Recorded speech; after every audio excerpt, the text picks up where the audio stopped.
Praise the Lord.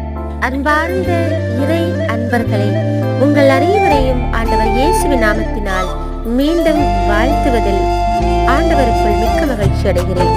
ஆமென். இன்றைய நாளுக்கான இறை வார்த்தை உணவு எபேசியர் 4:4. நீங்கள் ஒரே எதிர்நோக்கு கொண்டு வாழ அழைக்கப்பட்டிருக்கிறீர்கள். ஒரே எதிர்நோக்கு இருப்பது போல உடலும் ஒன்றே, தூய ஆவியும் ஒன்றே. ஆமென். இயேசுவில் பிரியமானவர்களே, இன்றைக்கான இறைவார்த்தை நாம் எதற்காக அழைக்கப்பட்டிருக்கிறோம் என்றால், எதிர்நோக்கு கொண்டு வாழ அழைக்கப்பட்டிருக்கின்றோம். அந்த எதிர்நோக்கு நாம் ஒரே எதிர்நோக்கு இருப்பது போல நம்முடைய தூய ஆவியும் ஒன்றே.